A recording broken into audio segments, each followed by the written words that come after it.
So now let's move on to my second choice of Pixar movies, and my second choice is Monsters Inc., released in 2001. And I will say, Up and Monsters Inc. both had the same director, Pete Docter. That name doesn't mean not much to me. I've not heard that name before, but two great movies from this director, Pete Docter. Kudos to Pete for making two brilliant movies, Pixar movies. But Monsters Inc. 2001, Monsters Inc. was released. This is feels like a new era of Pixar, because we really had the big movies, Toy Story, and now it's like they're bringing us now this big franchise, now this big new movie, Monsters Inc. And the premise, the story of Monsters Inc. We live in this world, I think it's called Monsteropolis, and it's this world full of monsters where monsters live like humans.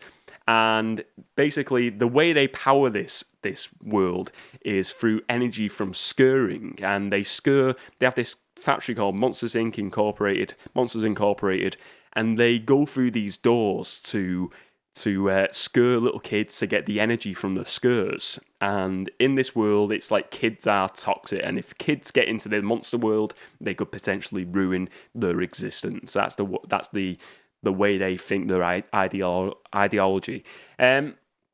We then come to meet John Goodman and Billy Crystal's characters. John Goodman plays Sully in this animated movie, like this big Kerber-like monster.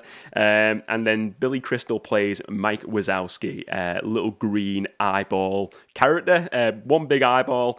And they are best friends, and they're top scorers at Monsters Inc. And then the story basically unfolds that a young child, 2-year-old,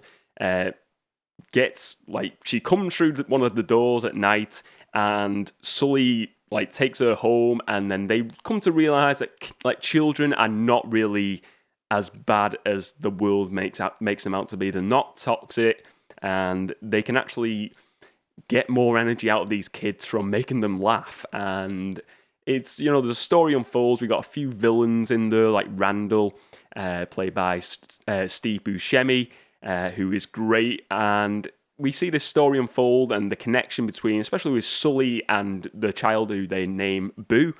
And we see this really nice relationship, and it's kind of like a father-daughter relationship. It's really nice to see. And then we even see Mike Wazowski coming around to the kid at the end as well, and they want to just get the kid home, get her home safe in the end. And it's a lovely story. And Monsters Inc. I've been thinking about this movie a lot more recently, because I've been watching Monsters University. I watched it the first time at Christmas for the first time. Monsters University is the prequel movie that was released many years later to Monsters Inc. And it's where Sully and Mike met, and they go to this Monster University. But then I was reading into it the other day, and I didn't realise that there was a sequel TV show that came out on Disney Plus last year called Monsters at Work. It's probably one I've heard about when we've done one of the Disney Plus days, but it's just one that kind of just flew past me, because there's that many TV shows, that much content out there. And as a fan of the Monsters Inc. franchise, I'm really looking forward to giving this a watch soon. I think it's 10 episodes or something of the animated show, 20-30 minute episodes, and it's set after Monsters Inc. So I'm looking forward to watching that. I can't wait to see what happens after Monsters Inc. and just to see where they go after that. But it's a nice story. It's got a good conclusion, and I think Monsters Inc. is just a superb film to watch from Pixar.